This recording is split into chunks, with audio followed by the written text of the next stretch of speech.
Hello, so today I'm continuing the story of Joseph, and we got to that place where Mrs. Potiphar gave Joseph an assignment that he could not do. Have you ever at your workplace been asked to do something which is not in your job description? Okay? Before when you were employed, you were given, your job description. You know exactly what you needed to do in your workplace, and then somebody comes in and asks you to do something that perhaps you have not been trained for, perhaps you don't know how to do, and perhaps it's too difficult for you to do. And therefore, you refuse to do it. This is what happened to Joseph. Joseph refused to do that kind of job that Mrs. Potiphar asked for because it was not in his job description, and it was a very dangerous thing for him to do. And he knew so very well that Mr. Potiphar would have killed him if he did that job. And instead of Mrs. Potiphar just apologizing for asking him to do something as horrible as that, Mrs. Potiphar grabbed Joseph and tried to force him, and Joseph ran away from her, leaving his maybe coat of office in her hands.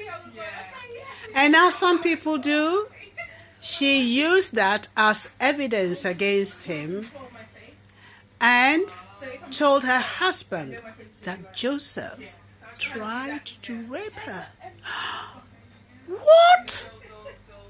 And of course, Mr. Potiphar was livid. He was livid. There was no investigation. Joseph wasn't questioned about what happened, whether it was true or not. Mr. Potiphar took Mrs. Potiphar's word for it. And guess what? Joseph was thrown into prison for life. How worse can it get? It's almost as if his brothers plotted against him. He was sold into slavery. He finally got a job that he really liked to do. And now a lie has been told about him, and he's thrown into prison. How many times have you read about people who were sent to prison for crimes they never committed? How many times have you heard about people who were arrested and put into prison just for being in an area where a crime was committed? So as I said a few days ago, human nature has not changed. What happened over 5,000 years ago still happens today. So Joseph goes into prison for life. There was no way he was going to come out of prison. There was no appeal. He couldn't appeal to the high court or whatever. He had to be in prison. So we are going to continue from how Joseph conducted himself in prison. Who could he tell? Who could come to his defense? And do you sometimes feel that bad luck, do they call it bad luck, follows you?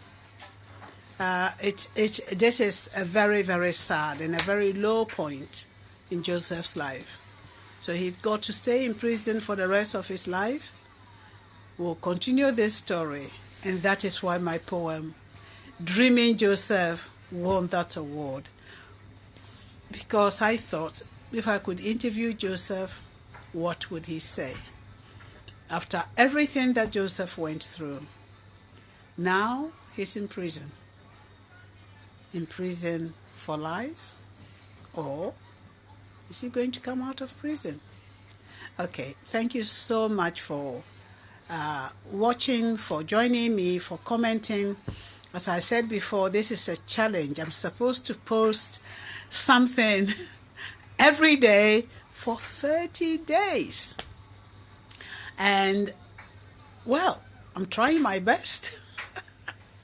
Hopefully, once I get used to doing this for 30 days, I can do other stories. I can connect with my Facebook friends.